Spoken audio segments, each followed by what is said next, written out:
Welcome to Tell Spinners. We've been telling stories now for almost 30 years. And I was one of the original founders. I look at. Anyway, happy Halloween to you all. Tonight we're in the good hands of Liz Nichols and Marty Berenson, and I'm going to let them take it away for the evening. Happy Halloween again. Look forward to your stories. Okay. Thank you, Sally. I will. I'd like to do something that we don't usually do. We're a couple of things we're doing a little differently than most months. One is that instead of having a featured teller to tell a little longer, we're just having a wonderful roster of our story swappers. And also, we usually always have everyone muted except for the storyteller. But just to get us in the Halloween spooky, scary mood, I want to invite everybody for whom it works to unmute yourself just for this portion. And we're just going to do a couple of little Halloween themed call and response kind of things, or participation things that I got to do last week with kids in elementary school. And some of you who've worked with elementary school kids may know these, but I learned this first one from my cousin. I don't know who she learned it from, but we are all witches. So put on your imaginary witch hat if you don't have one. And we're going to stir our brew. And I invite you to stir it, not just with your arms, but with your whole, your whole trunk, because that's like, we're getting a little abdominal exercise here while we have fun. And it goes like this. Well, I'll do it the first time, and then we'll do it together. It goes stirring and stirring and stirring our brew. Help me here. Ooh, ooh, ooh. And then let's stir in the other direction with the other hand on top. Okay, stirring and stirring and stirring our brew.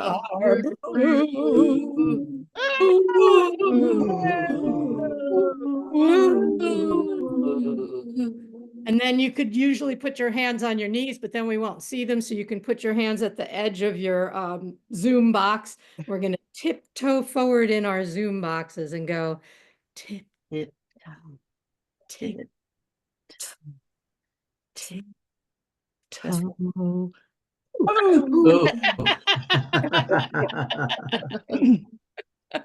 All right. And here's one more.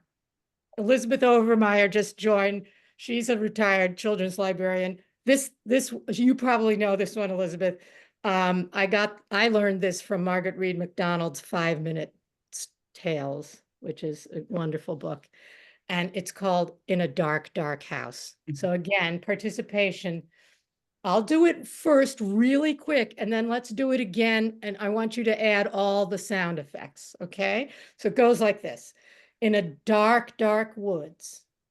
That's the tree in the woods. In the dark, dark woods, there was a dark, dark house. And in the dark, dark house, there was a dark, dark room. And in the dark, dark room, there was a dark, dark closet. And in that dark, dark closet, there was a dark, dark shelf. And on that dark, dark shelf, there was a dark, dark box. And in that dark, dark box, there was nothing. But you could also say a ghost, a vampire, so let's do it again. And at the end, shout out whatever scary thing you want to be in there. But we need to make the forest much more scary. Okay. So in the woods, in the dark, dark woods. Can we hear some owls? Was dark, dark house. In the dark, dark house, there was a dark, dark room.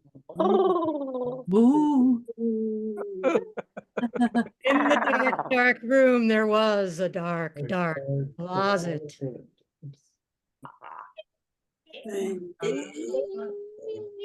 And in that dark, dark closet, there was a dark, dark shell.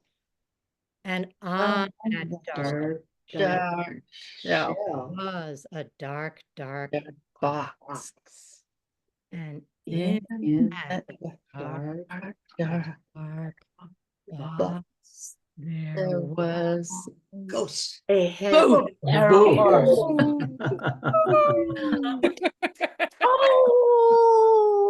Oh, All right, all right, all right, all right. Well, thank you, everybody. Okay, well, now we'll all mute ourselves. I'll just introduce our first story is actually not, we're going to start with not so scary and we'll see how scary we get. So our first storyteller is Bobby Kincaid, and she's going to tell us one of the Chinese, the last in her series of Chinese dragon stories. Take it away, Bobby. Hi, everybody, especially the storytellers. I love storytellers. This is the last of my series that I told at the Asian Art Museum, how dragons shaped China. And this is pretty scary, actually. And I started with Pangu, who was born of the yin and yang. And then he made all the dragons on, and he told Tortoise about it. And then dragon that he made and a phoenix that he made found a pearl in the universe, and they chipped it out, and the Queen Mother of the West, who used to be a dragon, wanted it, and it fell to earth, and some charge came, and the third story was men. And men, some thieves came for this chart, and he swallowed it, and he became a river dragon. And he made the river, and then he would gather up fish and give it to his mother and the villagers. And then we had a sky dragon fall out of the sky. Because he made the rain and everything, and the villagers saved him, and he flew back up, and he left him a lake. And then we have the New Year dragon. He lived up on the hill, and he was very lonely, and this young lady invited him down to a birthday party, and he became the New Year's dragon who parades around every year. And then there was kind of a peace. There was this black dragon who organized China and got all these things in the script simple. And he died, and China was open for 200 years, and marauders came, and Lychee helped get rid of him. She slayed one of the worms. And then we have the period after many, many wars about these dynasties. We have the golden dynasties that happened. And at first they were fine. And if you studied three things, drawing, making and I can't remember all, you became a traveling dragon, and you would go around to these different villages. Well, one of them landed up in a beautiful garden. He made these lovely pictures. Well, this boy found out, and he wanted to be a dragon of the court, and they wouldn't let him because he was poor. So the Queen Mother of the West gave him a magic brush with this very corrupt emperor wanted. So that kind of gets us up to where we are. And these men they're called the Golden Emperors, were very, very greedy. As the men who started from them, first they would take from the villagers, they would guard the village. So they would call them themselves, quote, quote, guard dragons. And they would ask for money. Well, the more money they made, the larger they made the land, and they became landlords. And after the landlords, they became magistrates and sucked more and more money from the villagers. And pretty soon, all these magistrates wanted dynasties. And so there was tons of warring back and forth in China for years and years and years, until we hit Lychee and the Golden Dragons. And they settled all of China, and it became the Golden Imperial China. Okay, these guys, these emperors, got so bold that they said they were born of the Queen Mother of the West and the King Father of the East, who once before used to be yin and yang, who were dragons and who developed over the centuries into these people. Long, long stories, long, long history. And so they said they were sons of this. That was their mandate, and that they could do anything they wanted to. So they started off pretty easy, not so greedy, and they got more greedy until they were the only ones that could wear dragon outfits, and they were silk and they were pretty. And they were the only ones who could sit on a dragon throne. And then it got so bad that not even a person in China could mention the word dragon. So that's how it was. And they got more greedy and more greedy. And this is a story about the dragon keeper. And it's pretty, it's kind of scary. So one day, just a regular old free dragon was flying around, and he saw some, well, he heard a voice, "Hey, you up there, come on down here." And so he went down and he perched himself on this golden throne and a kind of a gate. And inside were two sky dragons. And he looked at him and he said, "Well, what are you doing here?" And they said, "Well, the dragon keeper has taken care of us." They couldn't remember where they came from or why they were there. "He takes care of us. He feeds us wonderful food. He knows exactly what we want: chicken and beef and vegetables and sweet fruit. It's just so wonderful." And they showed him their bowls and how happy they were with it. And he looked at him very disgusting and said, "Well, I don't call that freedom. Look at, I got all the skies. I got the deep oceans and the rivers to swim in and float. I've got tons of dragon friends." And they said, "No, no, we have it better. Notice our nice little golden pond with the fountain up there." And as he noticed that, there were chains wrapped around their legs. And he said, "But you're chained to this fence." And they said, "Oh, it doesn't matter. Look at, there's a little dragon on it. And that's honor and prestige because the emperor owns us, and the dragon keeper keeps really good care of us." And he couldn't believe it. And he kept asking questions. And he says, "Come with me, you'll have freedom." And they said, "No, no, no, we don't want to go out there." He says, "But your color is faded, and your little flying horns are wilting, and the crest on your chest, it's going away." And they said, "We don't care. We're taken care of, and that's all that matters to us." Well, he looked at him more and more disgusting, and he said, "Okay, have it your way. Just stay here. You'll be sorry. You'll be skinned and you'll be roasted, and you'll be sorry." Well, they laughed at him, so he flew away. When he would come by every so often, and he would check them out to see if they were okay, and they were there. But one day he came by and they weren't there. And in place of them were their skins hanging on this golden fence. And he looked around and he smelled meat roasting. And he went further into the emperor's court, and there was the dragon keeper. He had two roasteries out, and he was roasting their meat. And the emperor was set at the head of the table, and his court, the court of dragons, was all over there, who predicted the weather for him because he said he could predict the weather. He had so much dragon power. Well, this dragon was so horrified that she yelled out a yell, and water fell on them, a big storm, and they all ran in. She didn't know what to do, so she went and she told the mother of the West and the father of the East what had happened, and they were absolutely horrified. Someone was eating a sacred dragon that was beyond all belief.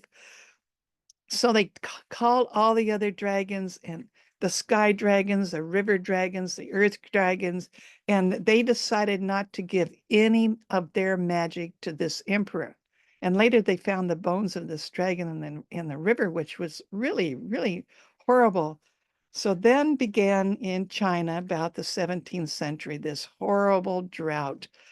People were starving, their rice wouldn't grow, their vegetables wouldn't grow, they were in rags, they were sick, they were dying. They kept asking and asking, and dragons wouldn't talk to them because they were mad at the emperor. Finally, the people got, you've heard about the revolution in China, got so angry they revolted, and they got rid of the golden um, all the golden emperors, the line of the golden emperors, they got completely rid of them. And after, I'm not sure how much England played in this either. And after that, in 1911, there was created the Republic of China, and everybody got to be a dragon because they helped keep the rivers, keep the lakes, keep the ocean, keep the mountains. And that went on till 1948 when another regime came in, the dynasty of the communists. And luckily, they also honored that the people were the dragons and the dragon was within them. So this is the last of my story in that long series. It was a very simple, very easy summary of China's history. I mean, there's so much of it that the kids could understand and the adults could understand when I walked them through the museum. And I want to thank everybody who listened and participated in this long saga. Thank you so much, so much. Okay. Oh, here we go. Thank you so much, Bobby. Indeed, a saga. And what an imaginative, creative way to go through a museum, a long history, and bridge cultures. So thank you. It's on Wattpad if you ever want to go there with the list of my references. I got this story from a book that was written in 1936. So Right. Well, if there's any information you want to put in the chat, please, to share with people, please do that. Okay. thank you. Thank you. Thank you. All right. Our next, I love, we love it when there's such a variety of stories. So we go from far away, long ago, mythical creatures, right? And to Raymond Pearson, who's with us here from Toronto, who I think has a personal story to share with us. Thank you. It's so good to have you back, Raymond. Thank you. Thank you, Liz. This story takes place in, it's a true story, true Halloween story. It takes place in Windsor, Ontario. Just to help you geographically know where that is, that's south of Detroit, Michigan. Across the Detroit River is Windsor, Ontario in Essex County. And that Essex County is the only Canadian territory that is south, believe it or not, south of the United States of America. That's a little unknown fact because the land turns around. Anyway, so this story takes place at Holy Redeemer College Retreat and Conference Center, where I was one of the chefs in these days. And we had students there, and this is 1990, and our Halloweens were pretty low key because we were such a huge building, 200 rooms, and on 25 acres of land, and just off the main street. It was kind of an imposing sight for kids to come trick or treating. So we got a few kids at Halloween, but not a lot. So one Halloween, we decided to change that. So we came up with a plan to create a funeral parlor in one of our parlors. And just to give you an idea what the building looked like, the front doors were two big silver double doors. You step inside to an inter area, a vestibule, and two more wooden doors open. And then you're in the foyer, and on your left and right are two huge parlors. So we have a chapel there, and in the chapel there's a crypt where there's a storage area. And in the storage area, we have a lot of interesting items. And one of them is a catafalque. So let me explain what a catafalque is. A catafalque is a wooden framework standing about 3 feet high, 4 feet high. It's shaped like a coffin from the 1800s. You remember those coffins with a narrow top about a foot wide? Then it gets wider going down to where the body arms are, and then gets narrow as it goes down to the feet. So this catafalque was used in the Catholic Church when there was a funeral mass, but there was no body present. Because over this framework, they put a black silk cloth with a big white cross on it, and that cloth reaches to the floor. And when that's set up that way, it looks like the real thing at first glance. It looks like a real coffin from the 1800s. So we set that up in the parlor, and beside it, we put two golden lampstands. They're about 2 feet high, and each had a 3-inch diameter orange candle on the lampstands. And we borrowed some flowers from the chapel and put them around the base of the coffin. And we put a kneeling bench called a prie-dieu at the foot of the coffin if someone wants to kneel down and say some prayers. Now, we turned out all the lights in the parlor, all the lights in the foyer. The only light beside the two candles were a 60-watt bulb burning between the front double doors. That's the only lighting. In the parlor chairs, we put stuffed dummies, but one of the dummies was a real person. It was Ray Earl dressed as a gorilla, and he had a really ferocious looking gorilla mask on. And Ray is going to sit there quietly and wait for his cue. His cue will be when he hears Mark Doucette scream. Then Ray is going to rush at the teenagers who we have set up for this event, and he's going to rush at them as if he's going to attack. And he's going to scream as he does that. Or roar. Maybe he's going to roar. So anyway, now, many of us are dressed up in black or various costumes. We have a tremendous Count Dracula with wonderful makeup. He looks like the real thing. He's out at the end of our driveway at Kuzno Road on a ladder with a flashlight, waving kids in, trying to get some company. And the rest of us are hanging around the door to welcome people as they come. Now, we only pull this prank on teenagers, not the little kids. When little kids came, the lights came on, we gave them their candy, showed them our parlor, and they went home happy. But when the teenagers come, it's all black except for that 60-watt bulb. Now, at the top of the coffin is standing Martin Schofield. And he takes his glasses off for this event, and the light from the candles makes his nose look really long. And Martin is wearing a long Samara, which is a heavy wool black cape from Europe. And it has a high collar like Count Dracula does. And so he's standing there, and when the teenagers come in, he's saying to them, "Come closer so I can see you better. Come closer and I'll give you some treats." So that's what Martin's role is. Now, under the coffin on the floor is Mark Doucette.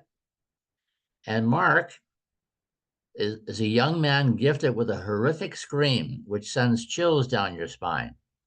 Now, when Martin gets the teenagers close beside the coffin, young Mark is going to do 3 things simultaneously in one swift motion. So when the kids are there, he's going to let out that horrific scream. At the same instant, push his hand against the cloth, looks like a head rising, and grab the ankle of the nearest teenager. And then Ray's going to rush at them, the gorilla, all in one moment. And those kids screamed so loud, they flew out of the parlor. Their feet never touched the floor until they got to the other side of the foyer, and they were out of breath. And after they caught their breath, they said, "Wow, that was awesome. Hey, can we stay here in the dark and watch the next bunch get scared witless?" "Oh, sure, kids. Sure, stay if you like." So we did this all night. And I was laughing so much, I was getting a headache. And it was a great evening. So we got lots of kids. Well, I'm sure that these kids left us and went out on the street and said, "Hey, you guys go over there. They got something really neat." Because we get all kinds of kids that night, more than ever, more than any other time.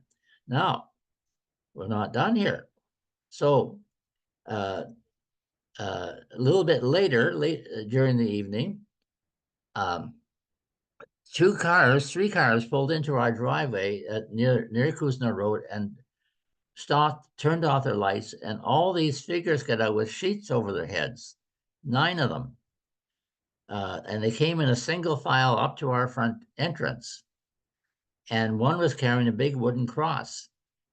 And they were saying nothing, but they came up and kind of gathered around where we were waiting. And the little one in front, the little short guy, he had a cane. And one of our guys was dressed as a Roman senator, so he was wearing sandals and bare feet. So the little guy in the front started poking, and this was Jerry Petitbaugh, poking Jerry's toes with the cane. And Jerry jumped back and said, "Stop that, cut that out." And he poked him again, and Jerry jumped back again. "Stop that." Well, I was standing behind this little guy, so I got my arms around him in a bear hug. I said, "Come on, who are you? What are you doing?" And the little guy squirmed and twisted and squirmed until one of the big, taller kids said, "Oh, mother, tell them who you are." And it was our neighbor, Pauline Clark, and 8 of her boys. She has 12 children, and these were 8 of her boys where they're coming to give us a scare. So that we had a good laugh about that. Then later, our choir from St. Alphonsus Parish, they came out in costume, and we got them around the coffin. And one of them was dressed as a bishop. He had borrowed the bishop's robes and his crozier, the staff, and he had wear the mitre on his head, and he had his lighter and cigarettes under the mitre on his head. So he was nearest Mark's hand when Mark grabbed the bishop's angle, and he jumped off the floor, and the mitre fell off, and the cigarettes and lighter fell on the floor. The women in the group all screamed and ran. So that was a wonderful moment. And like I say, we did this all night. We had a great time, but we're not finished here. One more little thing happened. It was 9:30 and the crowd had stopped coming. So people started leaving. We turned on the foyer lights, fluorescent lights, but we left the parlor set up with the candle burning in the dark. And I had forgotten that before we set all this up that evening, there was a group of Marriage Encounter team couples came in for their monthly meeting. And they were just breaking up now. And the first one to come around the corner was my friend Judy Lefebvre. And just as Judy came around the corner, the phone rang. So I ran to the other side of the foyer to pick up the phone and answer it. Judy came around, looked at the coffin, blessed herself, knelt down on the prie-dieu, bowed her head, and started to pray. And I didn't have the heart to tell her, "Judy, there's nobody home to pray for." So thank you. That's our story.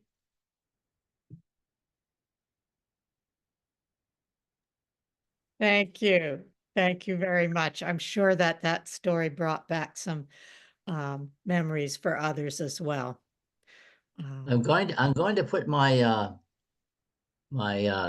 email address here in the chat box. There it is. I send out weekly complimentary family-friendly humor by email, and there's my email address if you're interested. I also include one of my stories, like the one you heard. Each week, I have over 100 personal stories that are all lighthearted. So just email me so I can have a way to reply to you. Thank you. Thank you, Raymond. And I've joined Raymond's list, and it's something to look forward to. Thank you so much for putting that out into the world, Raymond. Thank you, Liz. Hi. Thank you. So our next story is from Colleen Folly, and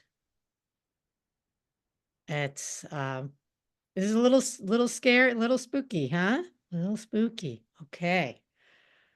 Please tell us something spooky, Colleen. Okay, well, I've taken the skeleton, so to speak, of this story by my story is called Mr. Smith, but I took the skeleton, the plot of the story it's called Mrs. Amworth, and it was by E.F. Benson, who wrote horror stories. He was English, and he lived between 1867 and 1940, and he was very popular when he was alive. And let me get started in my persona. Well, this is a story of when I lived in Oakland. And I lived in the area of Oakland, which is at the end of Piedmont Avenue. And if everyone doesn't know it, but there's a crematorium and a cemetery there. It's called Mountain View Cemetery, if you're not familiar with the area. Well, East Coasters and Canadians haven't been there, I'm sure, if you're not familiar with the cemetery. But it's a nice little, right by the cemetery, there's a nice little house. I had an apartment there, but it was a nice little quiet neighborhood with people usually had big yards and stuff, except if you crossed another street, you were on Piedmont, which was okay during the week, but on weekends it was really busy with cars zipping up and down. But on weekdays it was really nice to live there because you could walk to this grocery store, you could walk to the theater, and it was a really nice place to live. And my neighbor across the street was an older lady. This was long ago, so I was in my 20s. And the neighbor across the street, her name was Susan Johnson, and she was a retired anthropology professor from Cal.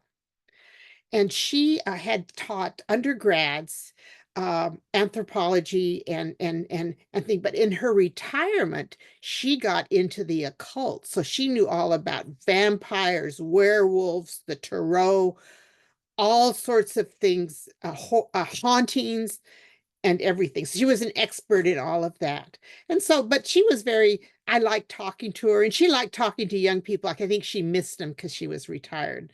So sometimes we would have dinner together or had tea, but I worked and came back. And then after a while, after I got to know her, another man moved in a couple houses down the street, and his name was Mr. Smith. And his ancestors had lived in this area, but they had moved away, and there weren't any of them left. But he moved back because he wanted to be with all the stories that he'd grown up with. And his wife had recently passed away. You see, he was an engineer, and he worked for one of those multinational companies, and he had gone all over the world. And apparently, he was in Eastern Europe for his last assignment, and his wife had gotten some type of anemia and died in her sleep one night. It was very sad. But they came back, and so we were really nice. And I liked talking to him because I liked listening to his stories, and he liked to play card games and stuff. I'm not for money because I didn't ever do that, but like fish and Fantan and other card games that people used to play. So I like to play with him. And but the thing, but that there was two older people. They were both single, Mrs. Professor Johnson and Mr. Smith, but she didn't like him. And when she would call me, when she would see that he was over at my house or I was over at his, she would go over there and she would watch him. And I couldn't figure it out. I thought it was very strange. Oh my goodness. But, people are people, and, they often don't tell you all their secrets. So I just accepted that was their egocentricies, or however you say that.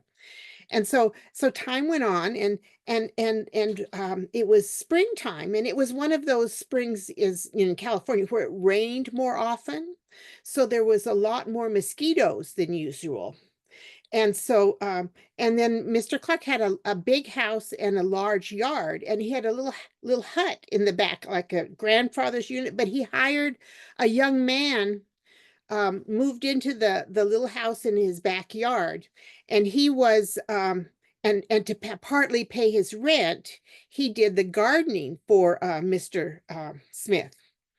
And so, but after a while, he was, handsome, well, I thought he was very cute, and but he got thinner, and the mosquitoes seemed to bite his neck a lot. In fact, he had 2 bites just like right there, and he kept getting thinner, and one time I noticed he wasn't there, so I snuck in. I sort of trespassed in the backyard, and he was lying in the bed sick, and I didn't know what to do, so I went and got Professor Johnson, and we both came, and she sort of had a knowing look in her eye, and she says, "I'm taking him home with me." So she says, to the gardener. She says, his name was Jack. So she says, Jack, I'm worried about you. And Jack says, well, I went to the doctor and he said he couldn't find anything wrong. So I was just getting some rest.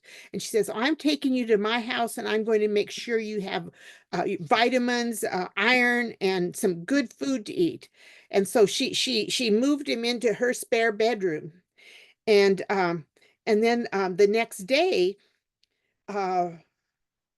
so the next day came. Oh, that same day we went down and we went, Mrs. Johnson and I went down and we went to shopping on Piedmont Avenue. We bought some groceries and stuff, and we were walking back at sunset, and out comes Mr. Smith, and he said, "Oh, I'm so glad you're taking care, being friendly as usual." He says, "I'm so glad you're being friendly to my gardener and you've taken him in. But let me do a couple of hours. I made some broth for him, and I'm sure it'll be helpful to him." But Mrs.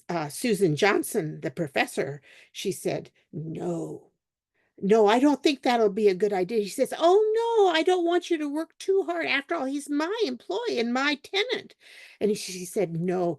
And then she pulled out a thing of garlic, and Mr. Smith jumped back. But, we were on Piedmont Avenue, and he tripped on the curb, fell down, got run over by a car, and he died. And so they had him buried. He had instructions for the mortuary, so he was buried in a basket coffin and in a shallow grave. They did everything that he instructed. It was sort of odd, but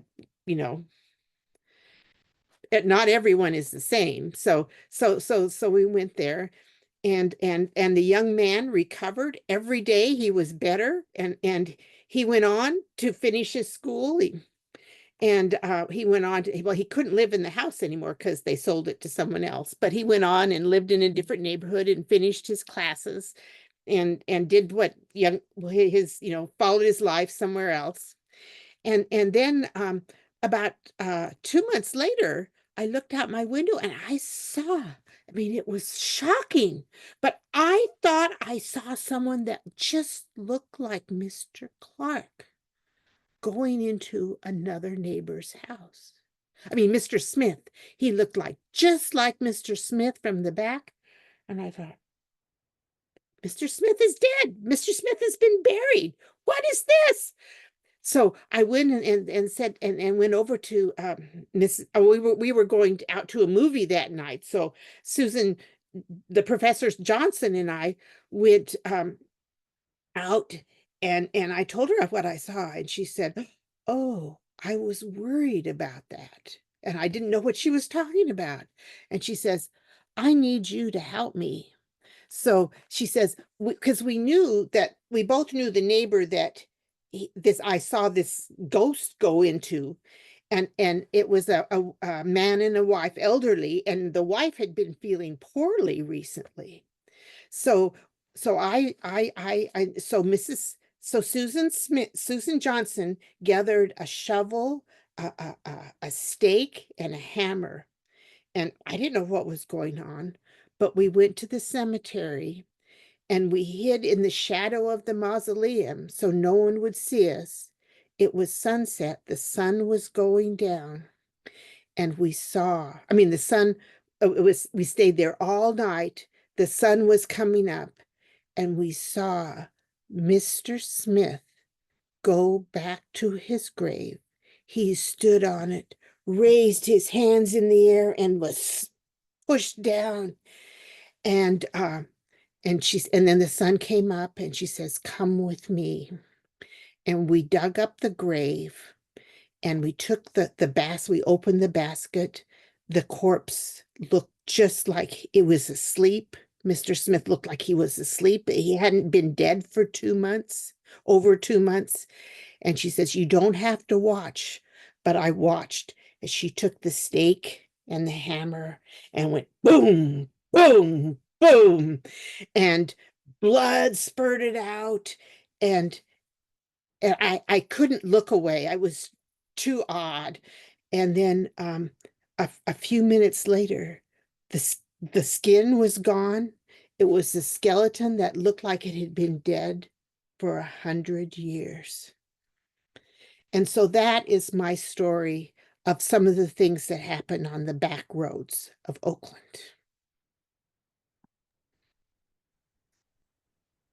Oh, wow. Colleen, I love, Piedmont Avenue is like my favorite place in Oakland, and I know the cemetery. And you did such a great job. You were so elite, it was like And it really didn't happen. I mean, but I did the story. I mean, yeah, but like a you first made it person. seem like it really did happen. And I love that. What a creative way to take an old story and make it new. Yes. Ron. Thank you so much. Okay. Our next storyteller is Bev Schwartz, coming to us from New York State with a personal story. Um, it was And maybe nice. this one's really true. Oh, This is a true story. oh no. A real true one. Okay. All right. It was 1990, and I had just won the Christy McAuliffe Award and got invited to go to the yearly convention in Albany, where 1,000 engineers gather and they hear keynote speakers. They have a luncheon and they have other seminars afterwards. Well, I was teaching third grade and won the program, award for 1990, Christy McAuliffe Award called STEM. And they invited me to talk about what this program would, be like. So I got there early and I walked up to the stage area and they said, "Oh, are you Beverly Schwartz?" Yeah. And he goes, "Well, just go sit in that chair next to that person. You're going to go first, and the person next to you is going second." I said, "Okay."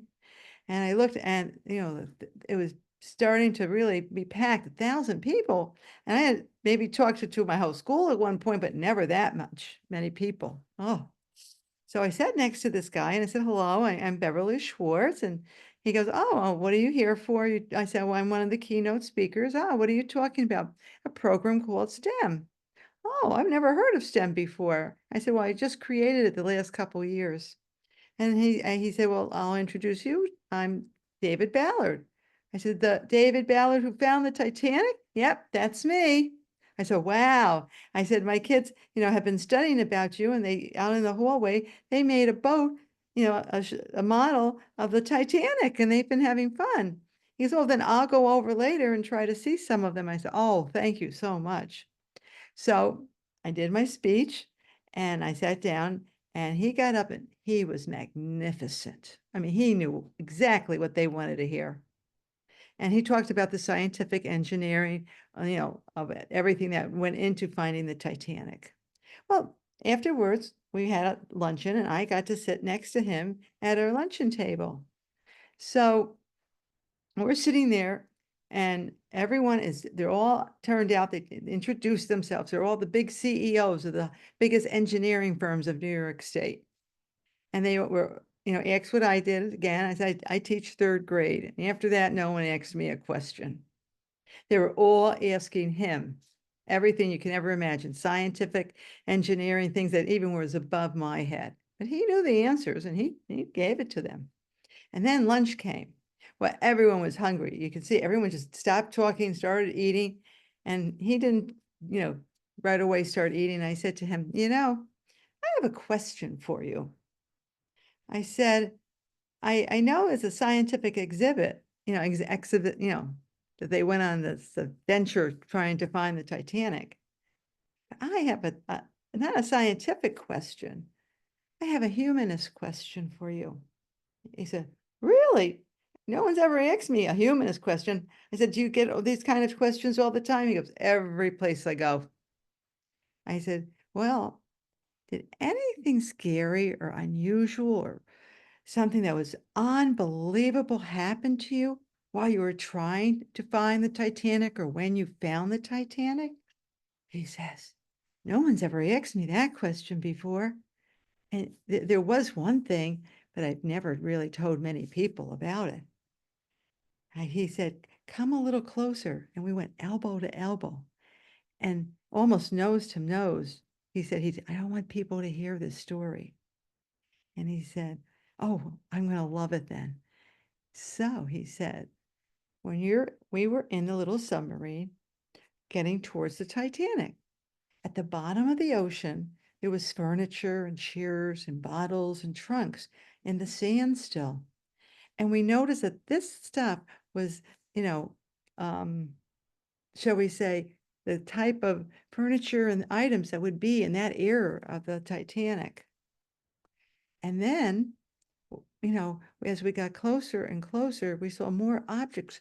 And he said, when the ships sink, there's like a circle of water that goes around and around and around these ships. And they're there forever. Anything that was coming down when the ship went down, that was in the water, it got caught into that kind of stream. And I was looking, you know, the light was on and we were seeing more and more articles in that era. And all of a sudden, as I was looking out the window, whoosh, a porcelain doll's head came and stopped right in front of the window. And the porcelain eyes went and blinked up and down and up and down. And I got this feeling in my stomach. It kind of sank. And I realized the little girl had probably been holding her doll as she was going down and dying and drowning to the bottom of the sea. And she probably loved that doll. And that head was now going round and round the ship forever and ever, watching the little girl that loved her. And it was the first time I thought of this not as a scientific adventure, but a human side, just like you said. I realized a little girl died. Other people really died. And this is their graveyard. And whoosh, the doll went away. And he stood there. He goes, I was really shaken. And about 5 minutes later, whoosh, the doll came back. And this time, it didn't stay long. It blinked once, like now you got it, and whooshed away. And right behind the doll's head, as the head whooshed away, there was the Titanic. Oh, wow. I said, my kids would love to hear that story. Could I tell my kids in my third grade classroom that story tomorrow? He goes, oh, okay. I think they'll really like it. But I know, I have a question. I know they're going to want to know this too. Were there any skeletons left? Oh, no. They disintegrated many years ago. Oh, okay. Well, lunch was over. And I said, could you write a little note to my class so I can read it and tell them I met you and whatever? Oh, yeah, and he wrote a letter to my class and he signed it. And the next day, I went to school and I read the letter and I told him about what I talked about with Sam that they were doing in the classroom. And I said, he told me a story, though, that I'm going to tell you. And they were at the edge of their seats by the time that story was over, but they just loved it. And I said, does anybody have any questions? Oh, Miss Schwartz, I have a question. I said, yes. Were there any skeletons? That's the story. Thank you, Beth. Wow, what a story. What a story. I could see that doll's face and the eyes blinking. All right. Our next story is from someone who's here with us for the first time, Suzanne. I'm not sure how to pronounce your last name correctly. Lucor? Yeah, liqueur. Of course, it's after 5, it's Suzanne liquor, but I will go with Suzanne liqueur. Yes, that's perfect. Okay, who comes to us from Sacramento. Thanks for checking out our swap. Well, I appreciate it. It's always good to get some practice and get some feedback, so I really appreciate it. I wanted to start my story to tell you it is very true. And it all starts when I was on my 13th birthday that I had my very first kiss. Now, we had this feast of pork chops and I invited no one because I wanted more pork chops for myself. But my mom said, no, we had to invite guests. And so this one 12-year-old annoying boy came over and he took 2 pork chops. Well, at our house, it was only a rule of 1, but I took 2. and then the race was on. And after we fought over who could eat the most pork chops, my mom took the platter away and sent us outside to play. So we went in the motorhome, and we were pretending to play house. Well, he twirled me around, pretending to smoke a pipe, and stuck his tongue in my mouth. I had no idea that was such a thing. I had no idea. I was freaked out beyond belief. And he assured me, no, this is a way adults kiss. So I thought, well, obviously he's an inferior 12-year-old boy. So now that I'm 13, I better try this once again. And he did it again, and it wasn't so bad because he tasted like a pork chop. All right, so what was really interesting is that now I had a crush on Randy Purball, the cutest boy in school. And I had tried to devise a plan of how I could kiss him. And I was going to practice on Randy Purball. And so I had decided to play spin the bottle with him, but where do I play it? So I decided I'm going to throw a Halloween party. My parents agreed. And James Franklin, an older gentleman in his 80s, had passed away. He had lived in a house on our farm, our rice field farm. And he had passed away from mysterious circumstances and probably just of old age. But he did pass, and the house had been abandoned. Cobwebs are all around it. And it's about 6 months had gone by. My dad said the only problem with having the Halloween party is the sewer doesn't work. And so he decided to dig a trench from the house all the way to the rice field, about 200 yards, with this tractor prior to the party. And I invited all my classmates. We had 35, made up 7 small farm communities around. And 32 showed up down a long gravel road with a mist over the rice fields, and it's almost like a fog layer. It was a very spooky night, but we played games like we bobbed for apples, we scarfed down hot dogs, we had caramel apples on a stick, and it made our fingers all sticky and gooey. But we finally went out to the house from the mobile home that we lived in. And we obviously couldn't hold 30 plus kids there. So we went outside, we went into this old house, and it was dark. We only had candles because there was no electricity. And I had already planted the bottle, played for hours, tried to practice how I would align myself opposite Randy Purball, and I would be able to kiss him. So up the steep stairs, several of us went, probably 15 or 20 in that little room, and we began to play spin the bottle. Now, finally, it had landed near me, and they let me pick, because it was my party, they let me spin the bottle.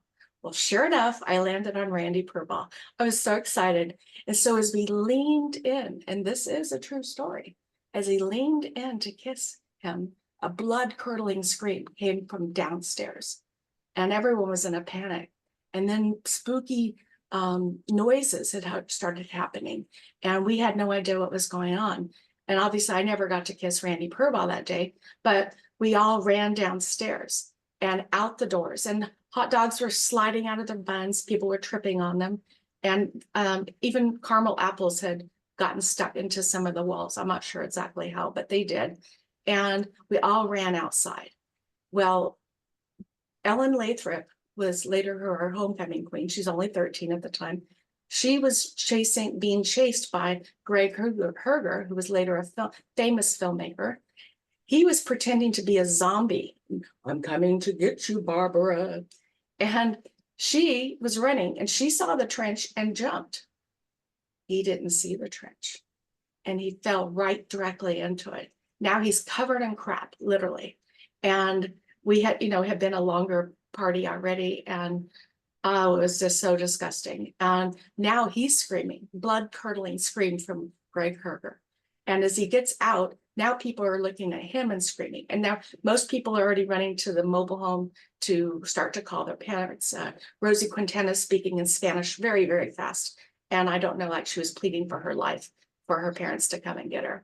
And it was just right when we turned around from the house, there were 2 headless horsemen, not one, but 2. And the creaking of the house and the music that was being played was just my brothers that had decided to play a prank. They both worked, they were older, and they worked for a stereo company, and they had rigged the house probably weeks before. And so we were all scared, and in our panic, we again ran back to the house. People were in line, and my mom, seeing Greg, she's like, he's not coming in the house. So she turned the hose on him, and it was probably 40 degrees. She turned the hose and sprayed him down. And finally, she let him come in the house, and he got to take a shower. And of course, he had no clothes. So he had to borrow my little brother's clothes, where the pants were unbuttoned. His shirt was almost up to past his belly button. And his dad came all the way from Sacramento to pick him up. And he was so disgusted. But the next day, I was the most popular girl in school. In fact, I'd say I was the most popular girl in school for at least 6 months. And I am still known, when Halloween comes around, as throwing the best Halloween party that they can ever remember. And that's my story. Thank you. Oh, Suzanne, that was wonderful. It was talk about sensory, the sensory details, the food and the other yeah, wow. And thank you for bringing us into the fields, the rice fields of Sacramento. I grew up in New York City, like this is what is so wonderful about storytelling is, entering into different realities and connecting with, finding ways to connect with things quite different from our own experience. Well, my father was the foreman for 3,000 acres of rice, and I was a mosquito magnet because of all standing water, but I still tell everybody that I'm not overweight, I'm just swollen. Anyway, well, thank you for letting me share. Please come again. Please come again. All right. Okay, our next storyteller is Jane Cole, who you haven't told a story in a couple of months, Jane. Yeah, so we're really happy to hear another story from you. This was probably the second time that Steve and I backpacked in to Kibbe Lake. We had just put away all the pots and pans and dinner things. We had tied our food up over a hanging branch. You throw a rock on a line over the branch, tie your food bag on, and pull the line so the bag goes up. And we tied it off to the tree, just like the rangers told us, and like the backpacking books told us, and like our backpacking friends told us. We were standing there as the dusk was coming on, and out waddled a great big fat bear. And this bear made no noise at all. There was a slope of granite, a big smooth slope of granite that came down to where we were standing in the trees and the sand, and the lake behind us. This bear waddled out and had a tag in its ear and a collar with a box on it. And I thought, uh-oh. This bear waddled over to our tree, stood up a little bit, examined our line that was tied to the trunk of the tree and said, "Oh, nice bowlin'," and broke our line. Our food bag dropped to the ground, and this bear proceeded to treat himself to any and everything in that bag. This was our first night out. That was all of our food for our whole trip. Well, he smushed and ate and slobbered and spread food around. And I had been trained by my Girl Scouts to take my Arius bulk cup and go, and the bear would run away. Well, I don't know if you can see, but this cup is a little dented because that bear cared nothing about a little ding, ding, ding on a cup. He didn't care if you hit a big rock on a pot. He was not afraid one little bit. Steve and I were at a loss what to do. Any bears I'd met before, they just ran away, but not this bear. Then, to add insult to injury, while chewing and slobbering on our backpacking food, and all our food was scattered down the rock, we heard a sound and thought, what is that? And this bear stood and peed, and the water from his pee just ran down the rock right over our food. So anything that wasn't chewed or slobbered on now had bear pee on it. And it was just disgusting. Well, we thought, okay, we better warn the next campers over a little ridge of granite. So we went over there to tell them, okay, there's a bear here that's, wandering around eating food. And these two men were young dentists from LA. I remember that fact. And they said, oh no, we'll be fine. We have our food tied up. And they had their entire backpack on a line over a little branch, easy reaching distance of a bear who can stand up on its back feet. And I said, I don't think that's gonna work. I'm worried about your bear hang. I don't think so. And they said, oh, we'll be fine, we'll be fine. Well, Steve and I decided we better get back to our camp before dark, and the bear was gone. So, clean up some trash. It's summer, so it's light very late. So finally we thought we're gonna have to go to bed. We could not attempt hiking out or going anywhere because Steve is night blind. So we were there for the night. We did not have a tent. We just had our ground cloth and our little thin mattress pad and our sleeping bags. Well, all night long, we heard people yelling and screaming around the lake. We heard firecrackers going off. And the bear would come back and sort of lick through what was left on the rocks. And Steve and I were completely vulnerable. We had no means of defense at all. So we thought, well, they tell you to look big.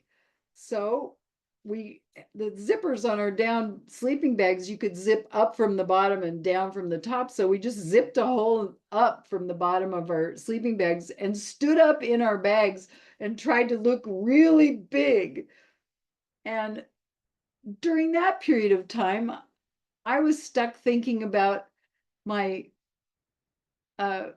uncle who'd had an airman who served under him who was killed by a bear in Colorado, he and his girlfriend, by a grizzly. And I thought, oh, okay, our little black bears are not supposed to be that aggressive, so maybe this will work out okay. And there hadn't been a bear killing in California for a long, long time, so I thought we'll make it through. In the morning, we were left to clean up all the garbage that remained and pack up everything because we had zero food and hike out. On our way out, we interviewed the dentist, and sure enough, that bear had come straight to their camp and grabbed their backpack and started hauling the whole backpack away. The dentist had a fire going and they grabbed the other end of the line. And so the dentist and the bear were having a tug of war through the fire with the backpack. And I'm thinking, oh, that was really dangerous. And they said they threw firecrackers at the bear. It didn't care. And eventually they pulled big burning branches out of their fire and burned the bear in the face with the burning brand. And that made the bear let go and it took off. So I felt like I was so lucky that we weren't involved in some grisly rescue situation that morning. And Steve and I were very happy to get out of Dodge. So we hiked all the way back out with little to no food for a whole day. We did not stop going to Kibbe Lake. We loved Kibbe Lake. So another time that we were there with my sister, and we had developed our bear hang skills and rangers and experimentation.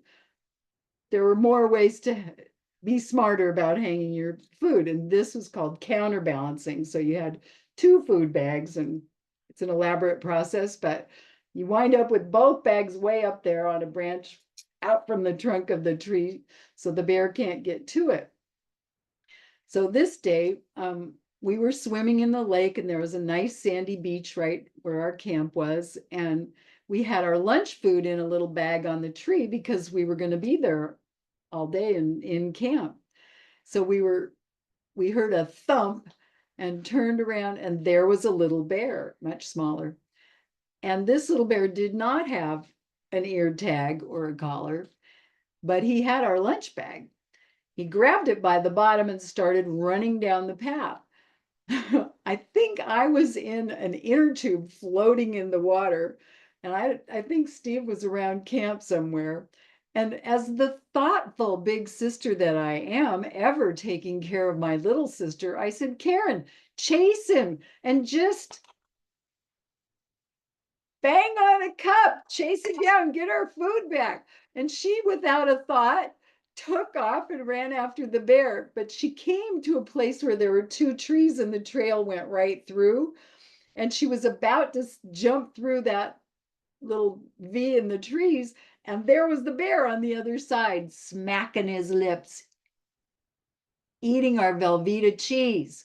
And she said she decided to stop right there. And Steve came up behind her, and they had been collecting the food that had fallen out of the bag as the bear went along. So we still had food on that trip.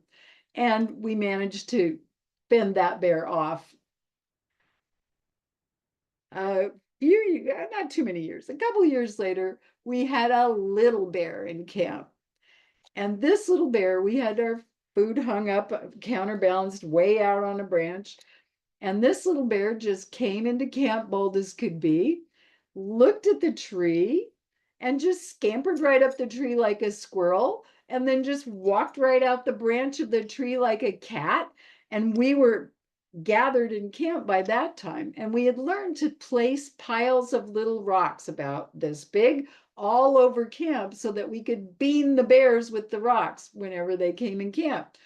So this little bear was up on the branch coming out for our food, and we thought, aha, this is our chance to test our bear hang in daylight when we're in control and see if this little bear can get to our food. And indeed, he could walk all the way out to where the rope was and was reaching for the rope. So we beamed him with rocks, but he went up the tree, not down, because he was still so young. So whoop, up the tree he went. So then, as if he thought about coming down the tree, we beamed him again. And we rehung our food even further out and made better adjustments. Then it occurred to us that if we knew where this bear was all day long, then we would have the situation under our control. So we were swimming and laying on the rocks and sitting in the sand, and we took turns doing bear yard duty. And so we would sit under the tree, and if he came down, we'd beat him with rocks again. So, and one of my cycles of being on bear duty, I decided I would give him the lecture of his life. So I started out with good teacher talk, like, you seem to be making some decisions that aren't working out for you. Perhaps we could talk about this. Now, you do understand what happens to bears that continue to bother campers. They get an ear tag and a collar. And if they keep being bad little bears, then, more serious consequences are in order. And you probably want to rethink this. So I went on with my lecture for quite a while, And as I got into it, I really felt moved. I really had the spirit of what teachers may think when they're lecturing children, but they don't let those words out of their mouths. So for me, this was a chance of a lifetime. So it was, you are really making a mistake. I can't believe you're making the choices that you're making. This is really not going to work out for you. This is a bad decision. We named this bear Foky. Now that rhymes with smoky, but if you're an older listener, it also is alliterative with another word that little people shouldn't be saying, or probably us either. So Foky was in the tree all day, and as I harangued him, just stay up there. You're on timeout. I don't care how tired you are. Foky was in the highest branches with his little legs crossed across the highest he could get. And he would go, ah, ah, ah. And I would say, don't complain to me. You got yourself in this situation yourself. This went on all day. Finally, towards the end of day, we got together with some other campers and said, okay, we've got this bear in the tree and we want to give him a good scare when he comes down. Now, that big bear that Steve and I spent the night with, we were scared. The middle bear, we were barely scared. And this bear, we were barely scared at all. When that little bear finally made his attempt, we were all in position with piles of rocks and noisemakers. And we let him come down and we charged him. We beat him from rocks from one direction, all around him on one side, and made noise and yelled at him. And that little bear took off like a bolt of lightning through the rocks and through the brush. He hit the lake and made a huge splash as he dove in and swam all the way across the lake. And he was one scaredly little bear.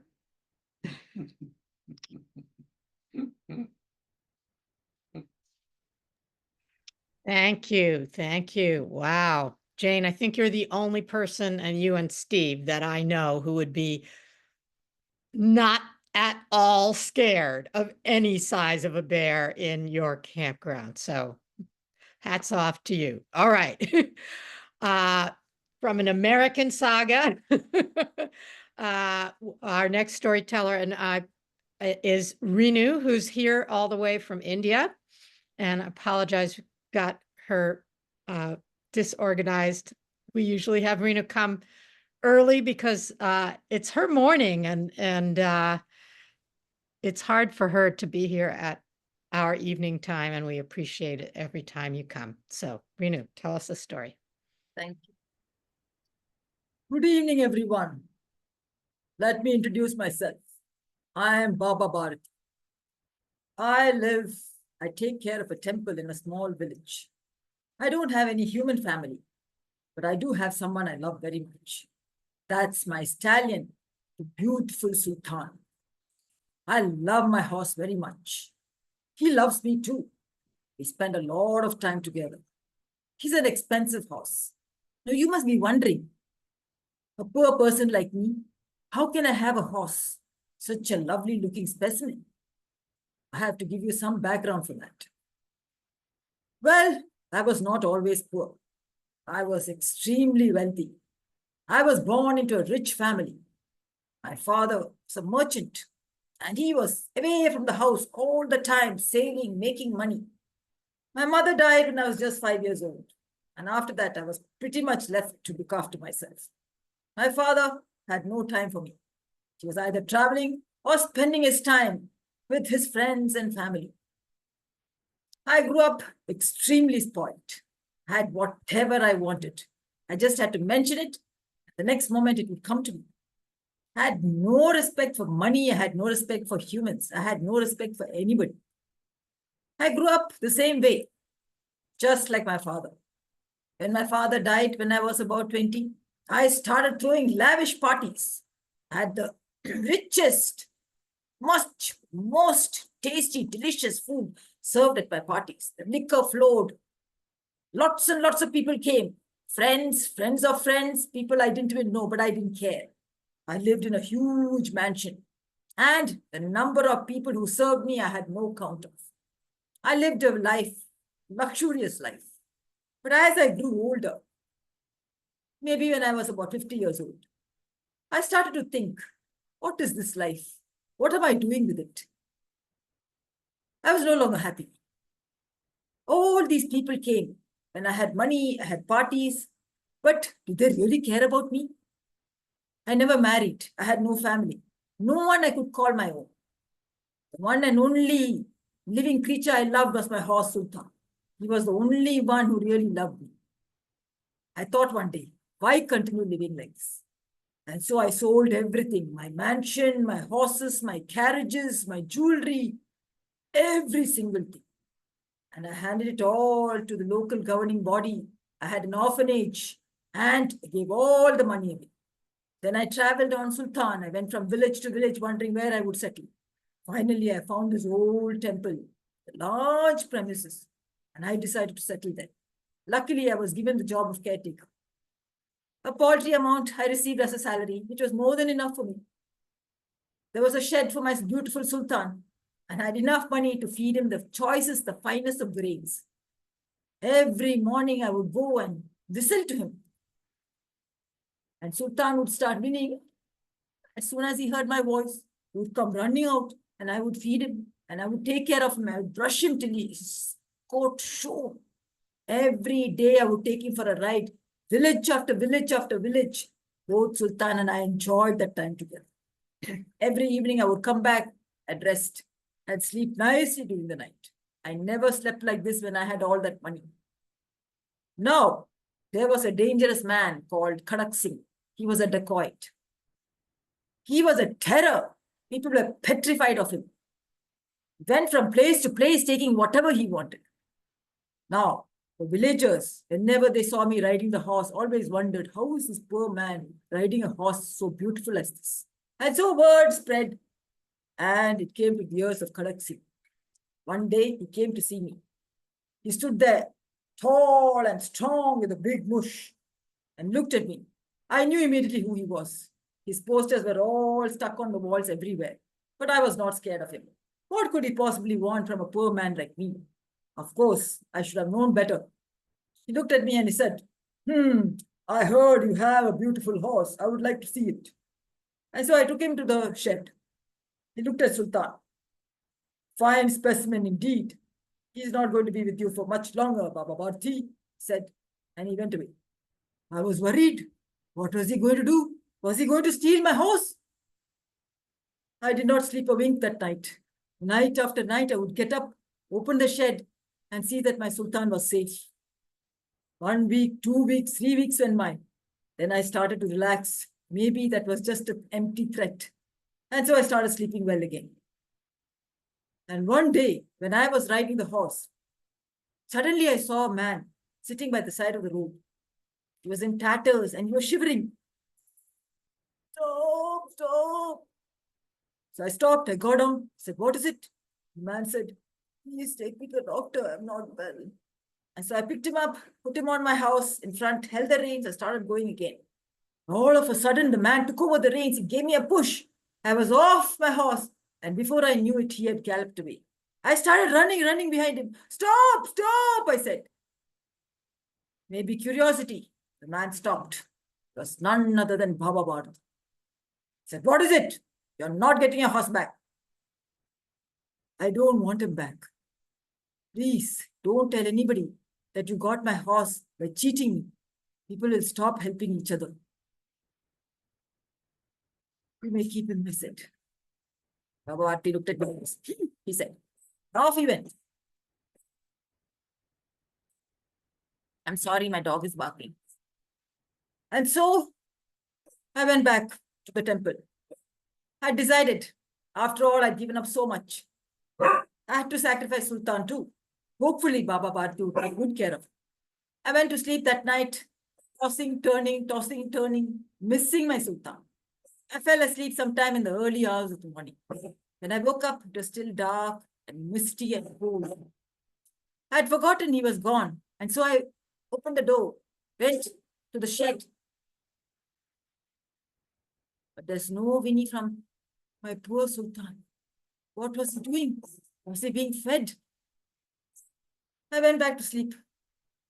Then the next night, when I woke up, I cannot live without Sultan, I thought. I cannot. What do I do? How do I get him back? The next morning, again, I woke up. Came the answering Winnie. I opened the shed, and there was Sultan. He was back. Then it struck me. Even dacoits have a good heart after all. Thank you. Bagheera. Thank you so much, Renu. When you went to tell us about the dog, it was like, oh, because you changed, you were so convincing. It was telling in the third person, Yeah. a whole different persona. So that's how absorbed I was, that I was like, what? So thank you very much. All right. Well, we're almost at the end of our time. Hi, Vicky. I think we are going to ask, Vicky has offered to come back next time and tell us because she has a longer story, but we really want to hear from, is that okay, Vicky? Okay. Marnie, I sent you a message, but you didn't see it. But Storm, can we hear your poem? We heard a poem from Storm. I was maybe last Halloween, I don't know, and it was such a lovely way to end our evening. And Storm, you wrote that you have something for us, and we'd love to hear from you again. Okay. Okay. Commandment. Color death saliva yellow, blending with black to form the brown of apple faces rotting in the sun. The flies, attracted by the stench, come as healers to bleed the juice of my funeral. The minister pleads for amnesty, but in the end barters away my soul. Well, you've heard about sugar plums that dance in your head. It's quite something else when pizzas and chocolates come dance on your bed. And the pepperoni starts bleeding and buzzing like bees in a hive, while the Toblerone keeps drumming, staying alive. Tonight, no presents get left by some fat jolly elf. There's only creakings and shadows and whispers. Look after yourself. Don't go down in the basement, whatever you hear. If you do, you know that you'll soon disappear. Don't answer the phone. Don't watch the TV. That voice at the door, it's not really me.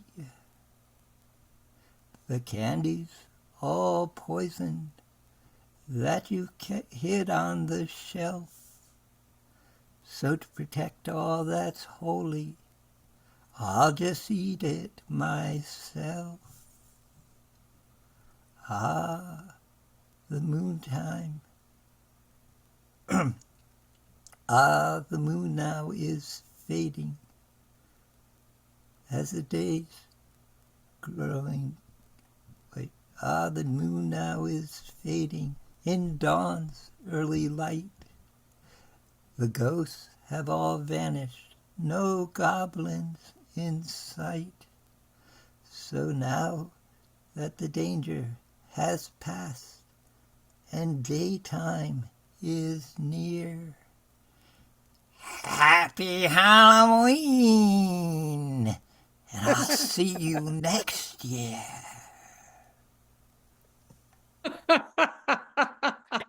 Okay, let's all unmute and let's just give our applause to Storm and all our other storytellers.